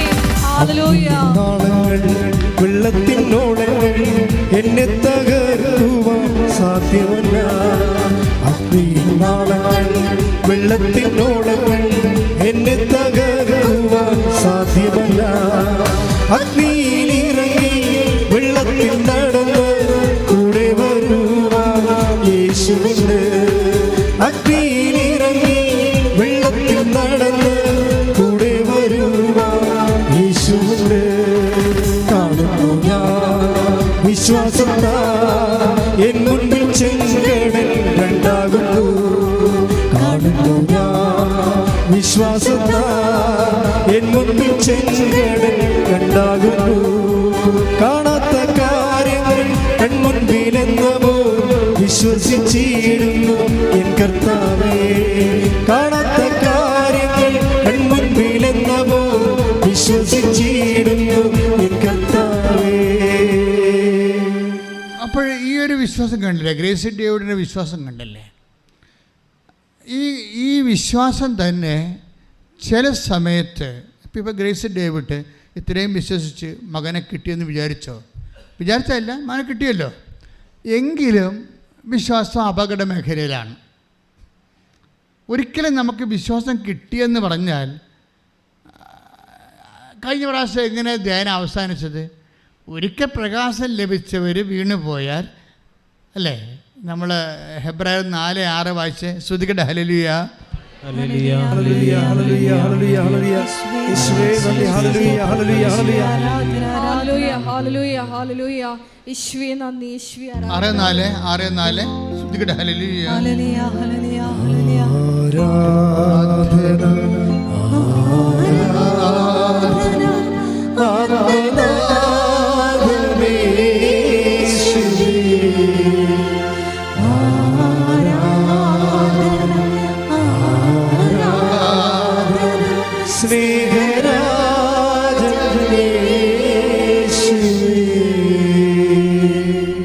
ഹെബ്രായർ 6:4 ഒരിക്കൽ പ്രകാശം ലഭിക്കുകയും ഒരിക്കൽ പ്രകാശം ലഭിക്കുകയും സ്വർഗീയ സമ്മാനം ആസ്വദിച്ചറിയുകയും കണ്ടില്ലേ? ഇത് അതായത് ഇപ്പം ഗ്രേസി ഡേവിഡിൻ്റെ വിഷയം എന്താണ്? ഒരിക്കൽ പ്രകാശം ലഭിക്കുകയും പറഞ്ഞ് ഒരിക്കൽ പ്രകാശം ലഭിക്കുകയും അല്ലെങ്കിൽ ഒരിക്കൽ വിശ്വാസം ലഭിക്കുകയും സ്വർഗീയ സമ്മാനം ആസ്വദിച്ചറിയുകയും ചെയ്തവര്. എന്തെന്നാണ് ദൈവം ഇപ്പം അവളുടെ പ്രാർത്ഥനയ്ക്ക് ഉത്തരം കിട്ടില്ല, മകനെ കൊണ്ടുവന്ന് പിറ്റേ ദിവസം കൊടുത്തില്ലേ? 72 മണിക്കൂറിനുള്ള സംഭവം എല്ലാം ക്ലിയർ ആയില്ലേ? അപ്പം അങ്ങനെ ഒരിക്കൽ പ്രകാശം ലഭിച്ച് വിശ്വാസം ലഭിച്ച് നമ്മുടെ വിശ്വാസത്തിൻ്റെ പ്രാർത്ഥനയ്ക്ക് ഉത്തരം ലഭിച്ചാൽ പിന്നെ അവർ ശ്രദ്ധിക്കേണ്ട കുറേ കാര്യങ്ങളുണ്ട്. എന്താണ് സാക്ഷ്യം പറഞ്ഞവർ പ്രത്യേകം ശ്രദ്ധിക്കണം. വായിച്ചോളൂ. ഒരിക്കൽ പ്രകാശം ലഭിക്കുകയും സ്വർഗീയ സമ്മാനം ആസ്വദിച്ചറിയുകയും ചെയ്തവരെ വീണു പോവുകയാണെങ്കിൽ അവരെ അനുതാപത്തിലേക്ക് പുനരാനയിക്കുക അസാധ്യമാണ്. ഇതാണ് ഉടമ്പടി ശ്രദ്ധിക്കേണ്ട കാര്യം. നിങ്ങൾക്കൊരിക്കൽ സാക്ഷ്യം ലഭിച്ച് വിശ്വാസത്തിൻ്റെ വഴികളിൽ നിങ്ങൾ വന്നാൽ പിന്നെ എന്താണ്?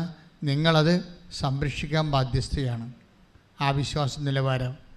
അല്ലാതെ ഇനി ഒരു വിഷയം ഉണ്ടാകട്ടെ, അപ്പം ഞാൻ വീണ്ടും ഉടമ്പടി എടുത്ത് കാര്യം കണ്ടോളാമെന്ന് വിചാരിച്ചുകൊണ്ട് നിങ്ങൾ നിങ്ങളുടെ വഴികളിൽ പോയാൽ പ്രശ്നമാണ്. എന്താണ്? ഒരിക്കൽ പ്രകാശം ലഭിക്കുകയും സ്വർഗീയ സമ്മാനം ആസ്വദിച്ചറിയുകയും ചെയ്തവരെ വിശ്വാസത്തിൽ നിന്ന് വീണുപോയാൽ അവരെ അനുതാപത്തിലേക്ക് നയിക്കുക അസാധ്യം. പിന്നീട് അവർക്ക് കിട്ടത്തില്ലെന്ന്. അത് ഭയങ്കര സീരിയസ് വിഷയമാണ്. അതായത് ഒരിക്കൽ നിങ്ങൾ ദൈവമാണ് തൊട്ടിരിക്കണം, അല്ലാതെ നിങ്ങളുടെ പഞ്ചായത്ത് പഞ്ചായത്ത് പ്രസിഡൻ്റ് അല്ല തൊട്ടത്. അപ്പം ദൈവം നിങ്ങളെ തൊട്ടിട്ട് നിങ്ങൾക്ക് ആ തൊട്ട അനുഭവം കിട്ടിയിട്ട് വീണ്ടും നിങ്ങൾ പാപികളായിട്ട് പഴയ ലോകത്താന്മാരായിട്ട് പോയിട്ട് പിന്നീടൊരു വിഷയം ഉണ്ടാകുമ്പോൾ പിന്നെ ദൈവത്തിനടുത്ത് വന്ന് അനുഗ്രഹം അടിച്ചു മാറ്റാമെന്ന് വിചാരിച്ചാൽ നടക്കത്തില്ലെന്ന് തന്നെ അന്ന് മാത്രമല്ല, നിങ്ങളുടെ കാര്യത്തിൽ ഇതിനെക്കുറിച്ചൊക്കെ പത്രോസ് പറയണത് അതിനേക്കാൾ ഗതികെട്ട വാക്കാണ്. ശ്രുതികടെ എടുത്തുതരാം. ശ്രുതികടെ. ഹല്ലേലൂയ, ഹല്ലേലൂയ, ഹല്ലേലൂയ, ഹല്ലേലൂയ, ഹല്ലേലൂയ, ഹല്ലേലൂയ, ഹല്ലേലൂയ. യേശുവേ നന്ദി. ഹല്ലേലൂയ, ഹല്ലേലൂയ, ഹല്ലേലൂയ, ഹല്ലേലൂയ, ഹല്ലേലൂയ. ആരാധന, ആരാധന.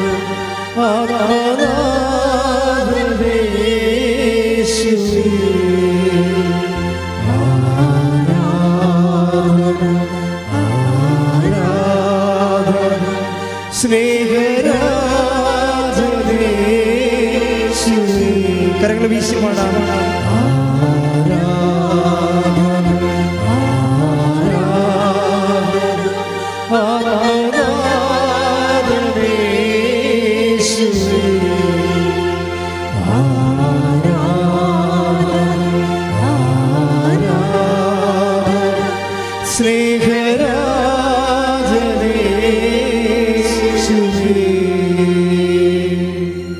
പത്രോസ് 2:20. പത്രോസ് 2:20. നമ്മുടെ കർത്താവും രക്ഷകനുമായ യേശുക്രിസ്തുവിനെ കുറിച്ചുള്ള അറിവ് മൂലം. പ്രൈസ് ദി ലോർഡ് എന്ന് പറഞ്ഞ നമ്മുടെ 2 പത്രോസ് 2:20 നമ്മുടെ കർത്താവും രക്ഷകനുമായ യേശുക്രിസ്തുവിനെ കുറിച്ചുള്ള അറിവ് മൂലം അവർ ലോകത്തിന്റെ മാലിന്യങ്ങളിൽ നിന്ന് രക്ഷ പ്രാപിച്ചതിന് ശേഷം വീണ്ടും അവയിൽ കുരുങ്ങുകയും അവയാൽ തോൽപ്പിക്കപ്പെടുകയും ചെയ്യുന്നെങ്കിൽ അവരുടെ അന്ത്യസ്ഥിതി ആദ്യത്തേതിനേക്കാൾ മോശമായിരിക്കും.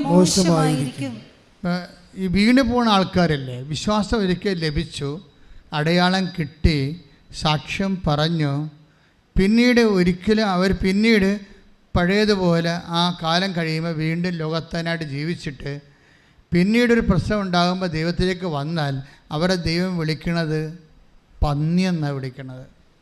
അതിന് താഴത്തെ വായിച്ചേ 2 പത്രോസ് 2:22. 2 പത്രോസ് 2:22. നായ് ഛർദിച്ചത് തന്നെ വീണ്ടും ഭക്ഷിക്കുന്നു. നായ് ഛർദിച്ചത് തന്നെ പിന്നെയും ഭക്ഷിക്കുന്നു. കുളിച്ച പന്നി ചെളിക്കുണ്ടിൽ വീണ്ടും ഉരുളുന്നു എന്ന പഴമൊഴി അവരെ സംബന്ധിച്ച് ശരിയാണ്. എന്താ പ്രശ്നം വെച്ച് കഴിഞ്ഞാൽ നിങ്ങളെപ്പോഴും ശ്രദ്ധിക്കും, ഒരിക്കലും ഇപ്പം ഗ്രേസി ഡേവിഡ് അവർക്ക് വിശ്വാസം കണ്ടവരല്ലേ, അവരിലൂടെ ദിവ്യകുർബാനയിൽ നിന്ന് ഈശോ പറഞ്ഞ് അവരുടെ മകൻ വരുന്നുണ്ടെന്ന് അവരത് വിശ്വസിച്ചു, മകൻ വരികയും ചെയ്തു പിറ്റേ ദിവസം. ഇനി ഗ്രേസി ഡേവിഡ് വീണ് പോയാൽ അവളെ നായെന്ന് പട്ടിയെന്ന് അല്ലെ പന്നിയെന്ന് വിളിക്കത്തുള്ളൂ ദൈവം. എന്താണ്? നായ ഛർദ്ദിച്ചത് തന്നെ പിന്നെയും തിന്നുന്നു.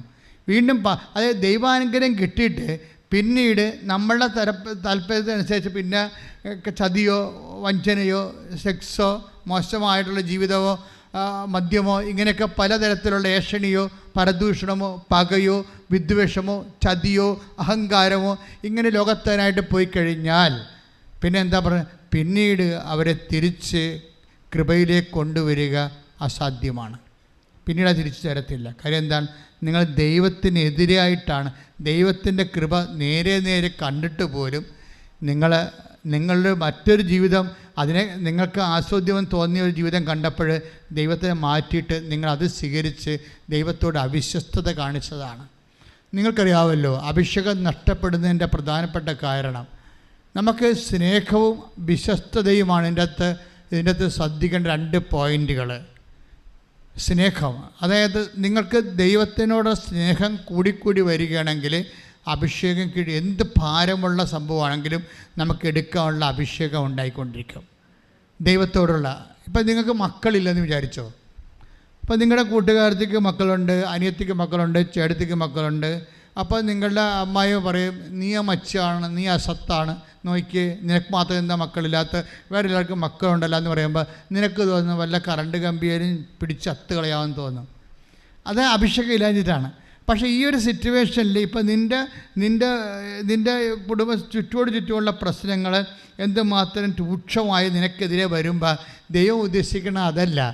അതിന് ഒപ്പം തന്നെ ഈ താമര അല്ലെങ്കിൽ ആമ്പല് അത് പെരുവെള്ളം വർഷകാലം വരുമ്പോൾ എന്ത് ചെയ്യും? ചീഞ്ഞു പോവുക? ഇല്ല. ആ വെള്ളത്തിൻ്റെ മുകളിൽ വരും ആ സംഭവം, ഇല്ലേ?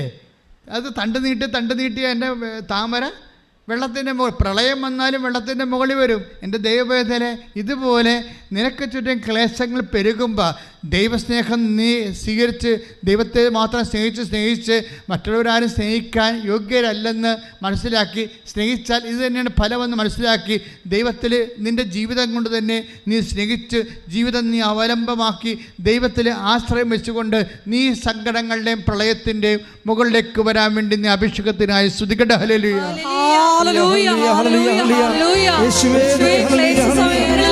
വിശ്വാസം പ്രഖ്യാപിച്ചുകൊണ്ട് ദൈവ സ്നേഹത്തിൽ മുന്നേറുവാൻ ഈ ആരാധനയോടെ ഞങ്ങളെ അഭിഷേകം ചെയ്യണമേ.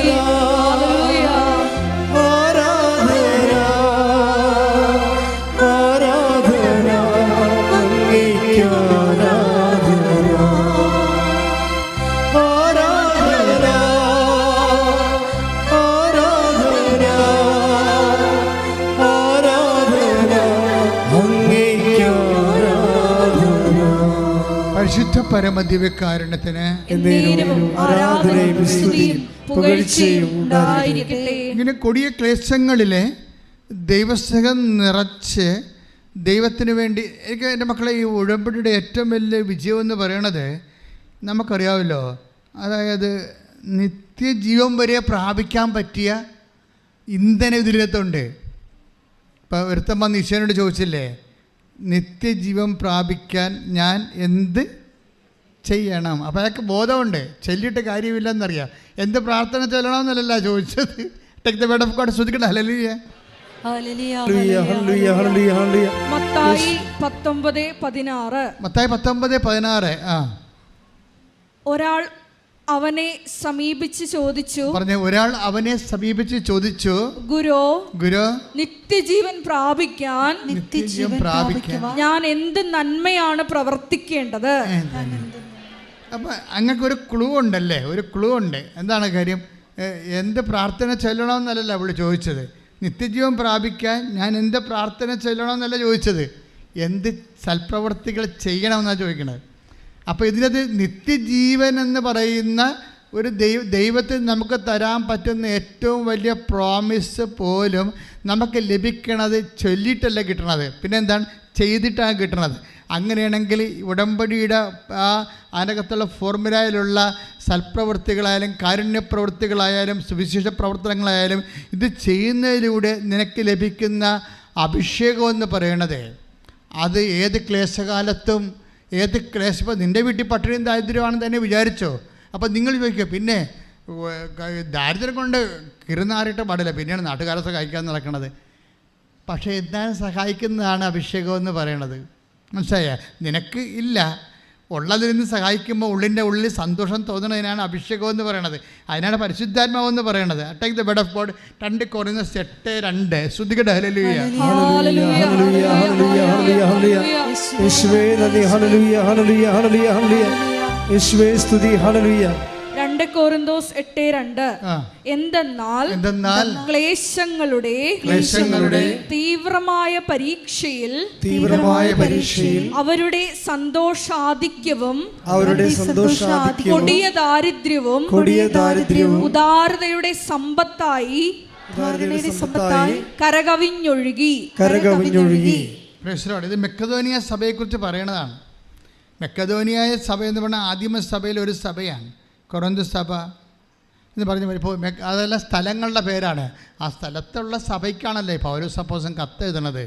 അപ്പോൾ ആ മക്കെദോനിയ സഭയിൽ ഭയങ്കര ദാരിദ്ര്യമൊക്കെ ഉണ്ടെങ്കിലും അവർ പിരിവെടുത്ത് മറ്റുള്ളവരെ സഹായിക്കുമായിരുന്നു സന്തോഷത്തോടെ. മനസ്സിലായ? അവർക്ക് ദാരിദ്ര്യമാണ്, എന്നാലും ദൈവസ്നേഹം നിറഞ്ഞിട്ട് അവർക്ക് എങ്ങനെയെങ്കിലും ആരെങ്കിലും സഹായിക്കണം. അവർ പറയും, ഞങ്ങളെ കൂടി കൂട്ടി, ഞങ്ങളെന്തിനാണ് തഴഞ്ഞത്?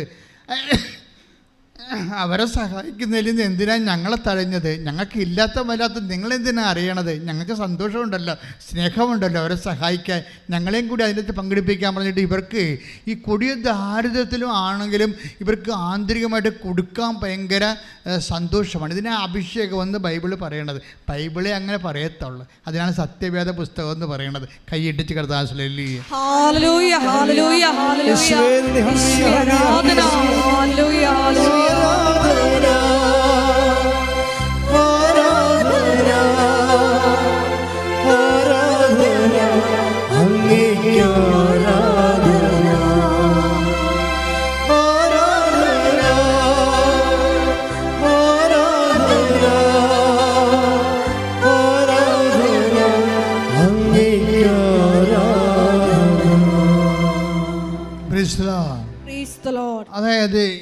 കാരുണ്യ പ്രവൃത്തികൾ നമുക്ക് നിത്യജീവൻ വരെ നമുക്ക് ലഭിക്കാൻ സാധ്യതയുള്ളതാണ്. ക്രിസ്തുവിൻ്റെ പുനരുദ്ധാനത്തിൻ്റെ സാക്ഷ്യത്തെ പെടുത്തുന്ന കാരുണ്യ പ്രവൃത്തികളും സൽപ്രവൃത്തികളും സുവിശേഷ വേലയും.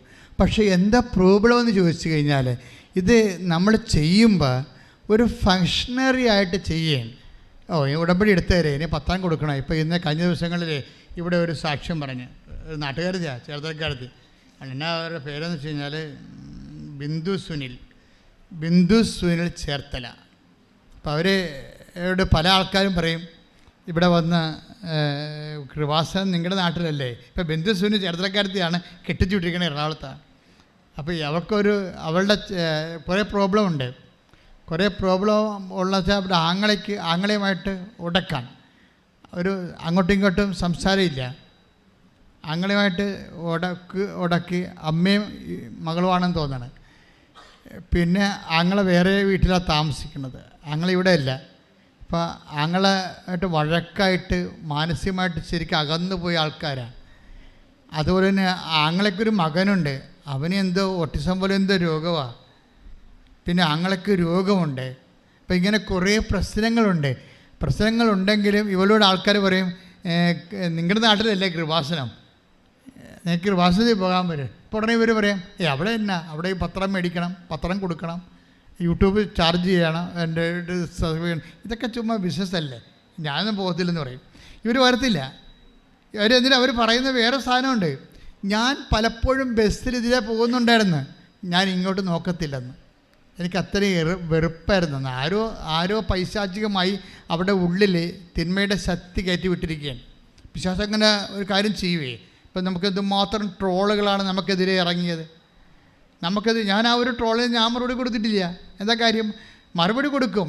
കാര്യം ജനങ്ങളുടെ വിശ്വാസത്തിൻ്റെ സാക്ഷ്യങ്ങളിങ്ങനെ അപ്പ് ചെയ്തുകൊണ്ടിരിക്കും. വേറെ അവരോട് നമുക്ക് സംസാരിക്കേണ്ട കാര്യമില്ലല്ലോ. സംസാരിക്കേണ്ട ആരാണ് സംസാരിക്കേണ്ടത്? ദൈവമല്ലേ സംസാരിക്കേണ്ടത്. നമ്മൾ സംസാരിക്കത്തില്ല. നമ്മൾ വീണ്ടും പ്രാർത്ഥിച്ച് ഉപവസിച്ചുമൊക്കെ അമ്മയുടെ പ്രത്യക്ഷീകരണത്തിൻ്റെ കൂടുതൽ തെളിവുകൾ ശേഖരിക്കാം. എന്നിട്ട് ആ സാക്ഷ്യങ്ങളെല്ലാം ജനങ്ങളിലേക്ക് പോകും. അപ്പോൾ അതുകൊണ്ട് അങ്ങനെ അവസാനം നമ്മളെന്താ ഇതുപോലെ ഇതിൻ്റെ വാതിൽക്കൽ കൂടി പോയാൽ പോലും സ്വന്തം നാട്ടുകാരത്തിയായിട്ട് പോലും മാതാവിനെ തിരിഞ്ഞു നോക്കാത്ത ആൾ ഒരു സുപ്രഭാതത്തിലെ അവർക്കൊന്നും, അതായത് കൃപാസനത്തിനെതിരെ ചിന്തിക്കുന്നവർക്കൊന്നും ഒരു സമയം കഴിഞ്ഞാൽ പിടിച്ചേക്കാൻ പറ്റത്തില്ല. ഈ സത്യമായതുകൊണ്ട് അവർക്കൊരു സങ്കടം വന്നാൽ എന്നാ ജാതിക്കാരായാലും അവർക്ക് തിരിച്ച് അമ്മയല്ലാതെ വേറെ അഭയമില്ലല്ലോ. അത് അവർ തിരിച്ചു വന്ന് ഇവിടെ വന്ന് ഇതിനകത്ത് കയറി ഉടമ്പടി എടുത്തു. അത് നടപ്പിൽ വരുത്തിയപ്പോൾ ഇപ്പോഴെന്നാ അവർ പറയാമെന്നറിയാമോ? അവർ അമ്മയെ കാര്യങ്ങൾ മനസ്സിലാക്കി കഴിഞ്ഞപ്പോൾ ഇതിൻ്റെ ഒരു ശക്തിയായ പ്രചാരകയായി മാറിയേ. അതെന്താ കാര്യം വെച്ചാൽ ആങ്ങള ഇവർ ഒരിക്കൽ സ്വപ്നത്തിൽ ജന്മത്തിൽ വിശ്വസിച്ചില്ല. അമ്മയടുത്ത് വന്ന് ഉടമ്പെടുക്കുമ്പോൾ ആങ്ങളെയുമായിട്ട് അനുരഞ്ജനപ്പെടണമെന്ന് മാത്രം എഴുതിയിട്ട് ആദ്യം ആങ്ങളുടെ മകൻ്റെ അസുഖം മാറണം, ആങ്ങളുടെ വാൽവ് ദ്രവിച്ചിരിക്കുകയാണ്, അവൻ മരിച്ചു പോകും, അവൻ്റെ വാൽവിന് ഓപ്പറേഷൻ നടത്തണം ഉള്ള മാർഗം തന്നെ, അല്ലെങ്കിൽ അവൻ ജീവിക്കണം. ഈ 3 പ്രധാനപ്പെട്ട കാര്യങ്ങൾ എഴുതുന്നത്. അമ്മ ഒരു ആശുപത്രിയും പോകാതെ അവൻ്റെ വാൽവ് ശരിയാക്കി കൊടുത്തു. ആ ആങ്ങളെ ഒരാഴ്ച ഉടമ്പടി എടുത്ത് ഒരാഴ്ചക്കുള്ളിൽ ഇവരുടെ വീട്ടിൽ വന്ന് അമ്മനെയും മകളെയും കൂടി വിളിച്ചുകൊണ്ട് പോയി. ആകപ്പാടെ നമ്മളെ വേറെ ഏത് രാജ്യത്ത് നാട്ടിൽ ജീവിക്കണ പോലെ പടപടാന്ന് അവൻ്റെ ഓട്ടിസം ബാധിച്ചിരിക്കുന്ന മകനെ വേറെ അത് നിർത്താൻ പറ്റിയ ഒരു സ്ഥലത്തേക്ക് വിളിച്ചുകൊണ്ട് പോയി ആങ്ങളുടെ ഭാരം കുറച്ച് എല്ലാം അവൾ ചോദിച്ചത് എല്ലാം എണ്ണി ദിവസങ്ങൾക്കുള്ളിൽ കൊടുത്ത്. ഇപ്പം എന്നാ സംഭവിച്ചിരിക്കണത്? അതായത് എല്ലാ ദിവസവും എല്ലാ ആഴ്ചയും ആളിവിടെ വരും, എല്ലാ ദിവസവും കുർബാനയ്ക്ക് കൂടും, എല്ലാ ആഴ്ചയും കുർബാനയ്ക്ക് കൂടും, എല്ലാ ആഴ്ചയും വന്ന് പത്രം വാങ്ങിച്ചുകൊണ്ട് പ്രാർത്ഥിച്ച് എല്ലാവരും കൊടുക്കും. നോക്കിയേ ഒരാളതൊക്കെ. അപ്പോൾ അതായത് എത്ര കള്ളത്തരങ്ങൾ പ്രചരിപ്പിച്ചാലും ശരി സത്യത്തെ മൂടിവെക്കാൻ പറ്റത്തില്ല. ഒരു കാലത്ത് കൃപാസനത്തെ അപമാനിച്ചവർ തന്നെയാണ് പിന്നീട് അതിൻ്റെ പ്രചാരകരായിട്ട് അമ്മ തിരഞ്ഞെടുക്കുകയും അതുപോലെ തന്നെ ദൈവത്തിൻ്റെ ഉപകരണമായി മാറണത്. അതുപോലെ പ്രാർത്ഥിക്കുക, കർത്താവായ ദൈവമേ, അതുപോലെയുള്ള വലിയ അനുഭവങ്ങളാലെ ദൈവാനുഭവങ്ങളാലെ ഞങ്ങളെയും ഞങ്ങളെയും അഭിഷേകം ചെയ്യണമേ. ഞങ്ങളെയും പരിശുദ്ധ അമ്മയുടെ വലിയ സാക്ഷികളാക്കി മാറ്റണമേ. ശ്രുതികടെ ഹല്ലേലൂയ. ആരാധന. ഹല്ലേലൂയ. ഉടമ്പടി പ്രാർത്ഥനയിൽ അമ്മ ഉടനടി പരിഹാരമേകും. ഉടമ്പടി പ്രാർത്ഥനയിൽ അമ്മ ഉടനടി പരിഹാരമേകും. അവൻ പറയുന്നത് ചെയ്തിടും. ജീവിതം ധന്യമായി തീർന്നിടും. അവൻ പറയുന്നത് ചെയ്തിടും. ജീവിതം ധന്യമായി തീർന്നിടും. പരിശുദ്ധ പരമദിവ്യകാരുണ്യത്തിന് ആരാധനയും സ്തുതിയും പുകഴ്ചയും ഉണ്ടായിരിക്കട്ടെ. അതായത് വിശ്വാസ നിമ്നോന്നതങ്ങൾ, അതായത് നമ്മുടെ ജീവിതത്തിൽ ഇപ്പോൾ കണ്ടില്ലേ, അത് ഇപ്പോൾ ഗ്രേസി ഡേവിഡിൻ്റെ വിശ്വാസം നമ്മൾ കണ്ടു, അതുപോലെ ബിന്ദു സുനിൻ്റെ വിശ്വാസം കണ്ടു. അപ്പോൾ ഇവർക്ക് ഇപ്പോൾ ചില സമയത്ത് വിശ്വാസം ഇങ്ങനെ വേലിയേറ്റം പോലെ ഇങ്ങനെ ഉയർന്നു വരണ കാണാം. പക്ഷേ ഒരു പ്രശ്നം എന്ന് വെച്ച് കഴിഞ്ഞാൽ അതുപോലെ തന്നെ വിശ്വാസം താഴുകയും ചെയ്യും. മനസ്സിലായില്ലേ? നമ്മൾ എത്ര വിശ്വാസത്തിൽ ഉന്നതരാണെങ്കിലും ശരി, നമുക്ക് നല്ല ശക്തമായ രോഗങ്ങളോ അല്ലെങ്കിൽ അപകടങ്ങളോ അല്ലെങ്കിൽ എന്തെങ്കിലും സാമ്പത്തിക തകർച്ചയോ കുടുംബത്തിൽ കലക്കമോ ഒക്കെ ഉണ്ടായാൽ നമ്മളെ വിശ്വാസം താഴുന്നില്ലെങ്കിലും വിശ്വാസം ഇങ്ങനെ പമ്മി നിൽക്കണ കാണാം. മനസ്സിലായില്ലേ? അപ്പോൾ എപ്പോഴും നമ്മൾ വിശ്വാസത്തെ അഡ്രസ്സ് ചെയ്യുമ്പോൾ ശ്രദ്ധിക്കേണ്ട ഒരു കാര്യമുണ്ട്. വിശ്വാസത്തെ അഡ്രസ്സ് ചെയ്യുമ്പോൾ നിങ്ങളെ പ്രാർത്ഥനയിൽ മാത്രം നിങ്ങളെ വിശ്വാസം കൂട്ടാനും കുറക്കാനും പറ്റത്തില്ല. ഇപ്പം കർത്താവിനോട് അപ്പോസ്തലന്മാർ എന്താ പറയണത്? ഞങ്ങളുടെ അവിശ്വാസം പരിഹരിക്കണമേ, അല്ലേ? എന്ന് അവിശ്വാസം പരിഹരിക്കണമേ. അപ്പം അതൊരു പ്രാർത്ഥന സ്റ്റൈലാണ് പറയണത്. പക്ഷേ വിശ്വാസത്തിൻ്റെ സ്വഭാവം എന്ന് വെച്ചാൽ ഒരാഴ്ച അതിങ്ങനെ ഉയർന്നു വന്നാൽ അടുത്ത ആഴ്ച വേറെ എന്തെങ്കിലും, ഇപ്പം നിങ്ങളെ മുഖത്ത് നോക്കി നട്ടെടുത്ത് മുളക്കാത്തൊരു നോണ നിങ്ങളുടെ ഭർത്താവ് പറഞ്ഞെന്ന് വിചാരിച്ചോ? വല്ല കൂട്ടുകാരന്മാരൊക്കെ ഇപ്പോൾ കത്തൊക്കെ എഴുതത്തില്ലേ? ഇപ്പോൾ കൂട്ടുകാരന്മാരൊക്കെ ചിലപ്പോൾ കത്തൊക്കെ എഴുതും. ചിലപ്പോൾ വീട്ടിൽ തന്നെ ഉള്ള ആൾക്കാർ നമ്മുടെ വീട്ടിൽ തന്നെ ഉള്ളവർ ചതിക്കണതായിരിക്കും, ഇല്ലേ? ചിലരൊക്കെ അമ്മായിമാരൊക്കെ പറഞ്ഞിട്ട് മരുമകൾക്ക് എതിരെ മകനെയൊക്കെ കത്തെഴുതണില്ലേ? അപ്പോൾ കത്തെഴുതിയിട്ട് അവൾ അങ്ങനെയാണ്, അവൾ എപ്പോഴും മൊബൈലാണ്, എപ്പോഴും രാത്രി പോകാൻ വിളിയാണ്, ആരെ വിളിക്കണമെന്ന് അറിയാൻ പാടില്ല. അവൾ പിഴച്ചവളാണെന്ന് പറയത്തില്ല, ആരെ വിളിക്കണമെന്ന് അറിയാൻ പാടില്ലെന്നേ പറയത്തുള്ളൂ. മനസ്സിലായില്ലേ? ഇങ്ങനെയൊക്കെ പറഞ്ഞുള്ള കുഴപ്പമെന്ന് വെച്ച് കഴിഞ്ഞാൽ പിന്നീട് ഒരിക്കലും നിങ്ങൾ ദൈവത്തിൻ്റെ അടുത്ത് വരാൻ പറ്റത്തില്ല. നിങ്ങളിപ്പോൾ ഒരാളെ ചതിക്കാൻ വേണ്ടി എന്തെങ്കിലും ഒരു ഏഷണി പറഞ്ഞു കൊടുത്ത് അവരുടെ ജീവിതം നിങ്ങൾ നശിപ്പിച്ച് കളഞ്ഞു വിചാരിച്ചോ? ഉടമ്പടി എടുക്കുമ്പോൾ നിങ്ങൾ എപ്പോഴും ശ്രദ്ധിക്കണം വെച്ചാൽ നിങ്ങൾക്ക് ഇങ്ങനെയുള്ള ചരിത്രം ഉണ്ടെങ്കിൽ അത് നിങ്ങളുടെ ഹിസ്റ്ററിയാണ്. മരുമകളുടെ ജീവിതം തകർത്തതും മകളുടെ ജീവിതം തകർത്തതും അയൽവാസിയുടെ കല്യാണം മുടക്കിയത് നിങ്ങളുടെ ചരിത്രമാണെന്ന് വിചാരിച്ചോ? അങ്ങനെയാണെങ്കിൽ നീ കണ്ണീരോടെ നിങ്ങൾ പ്രായശ്ചിത്തമായിട്ട് പ്രേക്ഷിത പ്രവർത്തനം ചെയ്യണം. എന്താ കാര്യം വെച്ച് കഴിഞ്ഞാൽ നിങ്ങളെ കാരണം എത്രയോ പേര് കണ്ണീര് കുടിച്ച് നിങ്ങൾ തൽക്കാലം ജയിക്കാൻ ചെയ്തതാണ്. എപ്പോഴും നമ്മൾ ശ്രദ്ധിക്കേണ്ടത് ദൈവത്തിൻ്റെ മുമ്പിൽ ജയിക്കാൻ നോക്കണം. മനുഷ്യന്മാരുടെ മുമ്പിൽ ജയിച്ചിട്ട് കഥയൊന്നുമില്ല. കുറച്ച് കഴിയുമ്പോൾ അവരും ചാകും നമ്മളും ചാകും. പിന്നെ ആര് ജയിച്ച് ആര് തോറ്റെന്ന് എങ്ങനെ അറിയാൻ പറ്റും? പറഞ്ഞാൽ മനസ്സിലായില്ലേ? ഇപ്പം നിങ്ങൾ അയൽവാസിയുടെ ജയിച്ചു, അല്ലെങ്കിൽ നിങ്ങളുടെ കൂട്ടുകാരത്തിൻ്റെ ജയിച്ചു, ഇപ്പോൾ കുറച്ച് കഴിയുമ്പോൾ നിങ്ങളും ചത്ത് അവരും ചത്ത്, തീർന്നില്ല പരിപാടി. അപ്പോൾ അതോടുകൂടി ആര് ജയിച്ച് ആരെ തോറ്റെന്ന് അറിയാൻ പറ്റത്തില്ല. ഗാലറിയിൽ ഇരിക്കുന്നവർക്ക് കൈയടിക്കാൻ മാത്രമേ പറ്റത്തുള്ളൂ. പക്ഷേ നിങ്ങളുടെ ആ വാദിയും പ്രതിയും ഈ മണ്ണിൽ മരിച്ചു വീഴും കുറച്ച് കഴിയുമ്പോൾ. ഒരാഴ്ച മുമ്പ് മരിക്കുമെന്നേ ഉള്ളൂ, ചിലപ്പോൾ അത്രേ ഉള്ളൂ. അപ്പം അതുകൊണ്ട് ഈ മനുഷ്യന്മാരുടെ മുമ്പിൽ ജയിക്കുക എന്നുള്ള ജഡികമായ ഈ ആത്മാവിൻ്റെ പ്രവർത്തനങ്ങളില്ലേ, അതിനോട് ഗുഡ് ബൈ പറയണതാണ് ഉടമ്പടി പെട്ടെന്ന് കയറി കത്താൻ എളുപ്പം. അപ്പം നിങ്ങളൊന്ന് ചിന്തിക്കണം, ആരുടെയെങ്കിലും ജീവിതം നശിപ്പിച്ച് കളഞ്ഞിട്ടുണ്ടോ? ആരുടെയെങ്കിലും ഇപ്പോൾ കടക്കാരെന്നൊക്കെ പറയണത് ആരാണ്? മേടിച്ചിട്ട് കൊടുക്കത്തില്ലെന്നും നിങ്ങൾക്ക് മനസ്സുകൊണ്ട് മേടിക്കൂ എന്നൊക്കെ പറയുന്ന ആൾക്കാരില്ലേ? നിങ്ങൾ ഇവിടെ കൃപാസനത്തിൻ്റെ അകത്ത് പ്രത്യക്ഷീകരണ പ്രാർത്ഥന എടുക്കുമ്പോൾ ഉടനെ നിലയം വിളിച്ച് മാതാവെ രക്ഷിക്കണേ, കർത്താവെ രക്ഷിക്കണേ, എൻ്റെ ജീവിതം തീർന്നൊക്കെ പറയും. പക്ഷേ നിങ്ങൾ പുറത്തിറങ്ങുമ്പോൾ നിങ്ങൾ കയ്യിരിപ്പ് വേറെ ആണല്ലോ. പ്രത്യക്ഷീകരണ പ്രാർത്ഥന കഴിഞ്ഞ് പുറത്തിറങ്ങുമ്പോഴേ നിങ്ങൾ യഥാർത്ഥ അസൽ രൂപം വരുന്നുണ്ടല്ലോ, അതല്ലേ കുഴപ്പം. അത് കുഴപ്പമാണ്. അപ്പം അതുകൊണ്ട് അത് തിരുത്താം കൃത്യമായിട്ട്. നിങ്ങളുടെ കയ്യിൽ എന്തെങ്കിലും വശപ്പശകുണ്ടെങ്കിൽ അത് കറക്റ്റ് ചെയ്തിട്ട് ദൈവ പൈതലിനെ പോലെ വ്യാപരിക്കാൻ നോക്കണം. അതുകൊണ്ടാണ് പറയണത്, ഒരിക്കൽ പ്രകാശം ലഭിച്ചൊരു വീണ് പോയാൽ അവിടെ അന്ത്യസ്ഥിതി ആദ്യത്തിനേക്കാളും മോശമായിരിക്കും. എന്ന് വെച്ചാൽ ദൈവം പിന്നെ അവരെ തിരിഞ്ഞു നോക്കത്തില്ല. അപ്പോൾ ദൈവം തിരിഞ്ഞു നോക്കാത്ത അവസ്ഥയിൽ നിങ്ങളുടെ കയ്യിരിപ്പ് ശരിയാണെന്ന് നോക്കണം. ദൈവം എന്താ ഇത്രയും നാളെ ഇപ്പോൾ ഉടമ്പടി എടുത്തു, നിങ്ങളെന്താ തിരിഞ്ഞു നോക്കാത്ത ദൈവം? അപ്പം നിങ്ങളെ തിരിഞ്ഞു നോക്കണം. അതാണൊരു മാർഗം. ഇപ്പോൾ നിങ്ങൾ ഉടമ്പടി എടുത്തു, എന്നിട്ട് ദൈവം നിങ്ങളെ തിരിഞ്ഞു നോക്കണില്ല. അപ്പോൾ പിന്നെ എന്താ ചെയ്യേണ്ടത്? നിങ്ങളെ തിരിഞ്ഞു നോക്കണം. എൻ്റെ കൈ വല്ല വഴിപ്പശു കൊണ്ടാ, ആടെയും ജീവിതം ഞാൻ കണ്ണീര് കുടിപ്പിച്ചിട്ടുണ്ട്, ഇപ്പോഴും ഞാൻ വാങ്ങിച്ച് കൊടുക്കാതെ വെച്ചിട്ടുണ്ട്, ഉണ്ടായിട്ടും കൊടുക്കാതെ വെച്ചിട്ടുണ്ട്, അതെടുത്തിട്ട് വേറെ ആൾക്കാർ കൊടുത്തിട്ടുണ്ട്, എന്തെങ്കിലും സൂത്രപ്പണി തരികിടപ്പരോട് കാണിച്ചിട്ടുണ്ട്. ഇങ്ങനെ കുറേ കാര്യങ്ങൾ നിങ്ങൾ ദൈവത്തിൽ നിരക്കാത്തത് ചെയ്തിട്ടുണ്ടെങ്കിൽ അതിനെക്കുറിച്ച് അനുതാപം ഉണ്ടാകണം. അനുതാപം ഉണ്ടായിട്ട് അങ്ങനെയുള്ള കയ്യാങ്കളികളെല്ലാം സ്റ്റോപ്പ് ചെയ്തിട്ട് മാപ്പ് ചോദിക്കണം, കർത്താവിനോട് പ്രാർത്ഥിക്കുക. കർത്താവ് ദൈവമേ, എൻ്റെ ഉടമ്പടി സ്വീകാര്യമാകാൻ വേണ്ടി എൻ്റെ ഹൃദയത്തെ നീ തകർക്കണമേ. തകർന്ന ഹൃദയത്തിന്റെ കാഴ്ചകളാണ് നീ സ്വീകരിക്കണതെന്ന് സുവിശേഷത്തിന്റെ വെളിപ്പാടിലൂടെ ഞാൻ തിരിച്ചറിഞ്ഞ് പ്രാർത്ഥിക്കുന്നു. കർത്താവേ അനുതാപത്താൽ എന്നെ അഭിഷേകം ചെയ്യണം. ശ്രുതികട്ടെ ഹല്ലേലൂയ.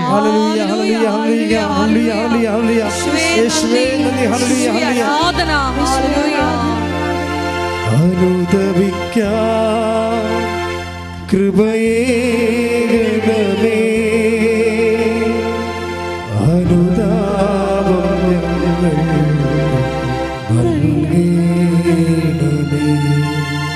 അനുദപിക്കാൻ കൃപയേകണമേ, അനുതാപം ഞങ്ങൾ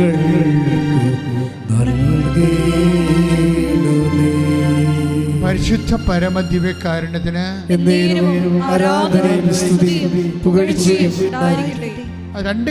മൂന്ന് കാര്യങ്ങളാണ് നമുക്ക് വിശ്വാസത്തിൽ നമ്മളെ ശക്തിപ്പെടുത്തി നിർത്തണത്. കാര്യം വിശ്വാസം എല്ലാവർക്കും വിശ്വാസം തളർന്നു പോകുന്നതിൻ്റെ കാരണം പ്രാർത്ഥന മാത്രം വിശ്വാസം ഉയർത്താൻ വേണ്ടി ഉപയോഗിച്ചിട്ടാണ്. ചില കാര്യം വിശ്വാസത്തിന് അങ്ങനെ ഒരു കുഴപ്പമുണ്ട്. അത് ഈ ആഴ്ചയിലൊരു 50 പോയിൻ്റ് നിൽക്കണമെങ്കിൽ അടുത്ത ആഴ്ച 40 പോയിൻ്റൊക്കെ താഴുവത്. മനസ്സിലായോ? വിശ്വാസത്തിന് അങ്ങനെ ഒരു കുഴപ്പമുണ്ട്. ഈ വിശ്വാസത്തിനെ സ്റ്റാറ്റിക്കായിട്ട് നിർത്താനും കയറ്റി വീഴാനുള്ള ഒരു മാർഗമെന്ന് പറയണത് ഇപ്പം നമുക്കറിയാമില്ലേ, വിശ്വാസത്തിൻ്റെ പെട്ടെന്നാണ് നല്ല തികഞ്ഞ വിശ്വാസമാണെങ്കിൽ പെട്രോൾ പോലെ കത്തണം. എന്താ കാര്യം? അത് പക്ഷേ അത് കുഴപ്പമെന്ന് വെച്ചാൽ വിശ്വാസം താഴാതിരിക്കാനുള്ള 3 കാര്യങ്ങളുണ്ട്. എന്തൊക്കെയാണെന്ന് വെച്ചാൽ, ഒന്ന് അതായത് 3 കാര്യം. ഒന്ന് നമ്മൾ പറയണ ഉടമ്പടി പറയുന്ന ഇതാണ്, അത് സൽപ്രവൃത്തികളാണ്. കാര്യം സൽപ്രവൃത്തിയുടെ പ്രശ്നം എന്നറിയാമോ? സൽപ്രവൃത്തി ചെയ്താൽ ദൈവം നമ്മുടെ കൂടെ നിൽക്കും. അതാണ് വിശ്വാസം താഴാതിരിക്കാനുള്ള മെയിൻ സംഭവം. ഒന്ന് സൽപ്രവൃത്തിയാണ്. എന്താ കാര്യം എന്നറിയാമോ? സൽപ്രവൃത്തി നമ്മൾ ചെയ്യണം. ഇപ്പോൾ എന്തുമാത്രം സൽപ്രവൃത്തി നമ്മൾ ചെയ്യുന്നുണ്ട്. ചെയ്തു കഴിഞ്ഞാൽ ദൈവം നമ്മുടെ കൂടെ നിൽക്കും. ദൈവം നമ്മുടെ കൂടെ നിന്ന് ആ വിശ്വാസം താഴുക ഇല്ല. ഇപ്പം നമ്മൾ തോബിത്ത് 12:12 എടുത്തേ. തോബിത്ത് 12:12 ശ്രദ്ധിക്കട്ടെ. ഹല്ലേലൂയ.